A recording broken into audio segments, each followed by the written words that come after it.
Hello and welcome to today's video. Today I will be showing you some results for a cart analysis that I have run through BioRankings Analytics software.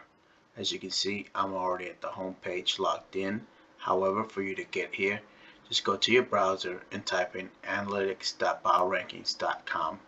After logging in, it will bring you to our home page. As I mentioned, I've already run a cart analysis. But you might be asking, what is CART? Well, CART is short for Classification and Regression Tree Analysis. It's an exploratory analysis tool that can be used to discover any microbiome groups that might be associated with your metadata. So let's say, for example, you've collected microbiome data in your experiment, but you've also collected other information, for example, clinical information, demographic information, or even other omic information. This tool can help discover any microbiome groups that might be associated with those variables. It's a supervised clustering of the microbiome analysis. So, before I show you any results, let me show you how to run a cart analysis. You want to go to the top of the page, find Microbiome Beta drop-down menu. Under Cart, find Start Analysis. This will bring you to the CART Start Analysis page. At the top of the page, you will find information about what you can expect to find in your results when running CART. Beneath that, you will find some of the requirements needed to run CART. Below that are some sample data sets that can be used to run CART in case you don't have your own. This is the data that I will be presenting results for today. Beneath that, you will find a link to the paper that has published this data and can provide further detail about the method being applied in our software. As I mentioned, I've already run the analysis and I've loaded our interactive space. So let's look at some results.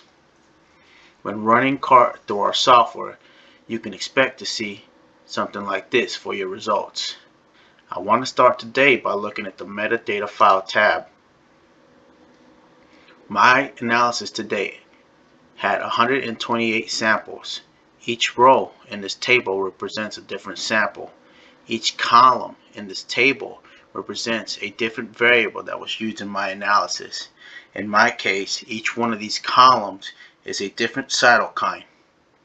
Again, I am interested in finding out if any of these variables are associated with any microbiome groups in my experiment. So let's go back to tab number 1, and these will be the visuals we provide for the results in your analysis. On the left hand side is a tree plot. On the right hand side is a bar chart plot.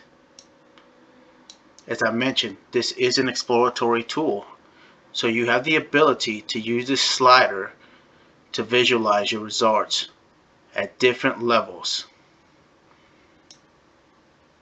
You can see that the tree is being pruned as I move the slider. So today, let's look at a small tree where we can easily interpret these results.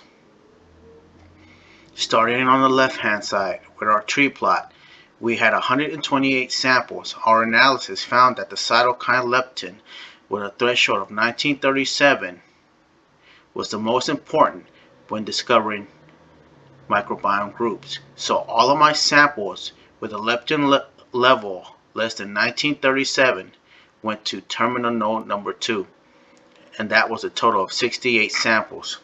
All of my samples that had a leptin level higher than 1937 went into node number 19.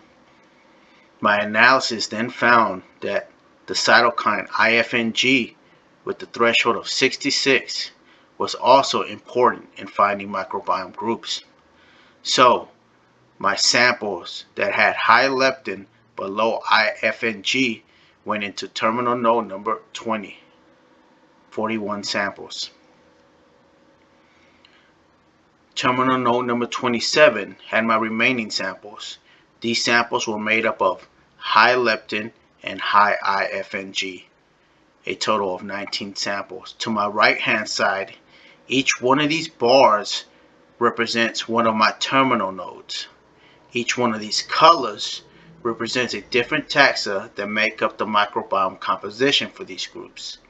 So, if we look at the first bar for terminal node number 2, we can see that these were for the samples that had low leptin, and we can see that the microbiome composition for this group had high Bacteroides, about 42%, compared to our samples in node number 27 that were high in leptin and high in IFNG had very low Bacteroides, about 16%.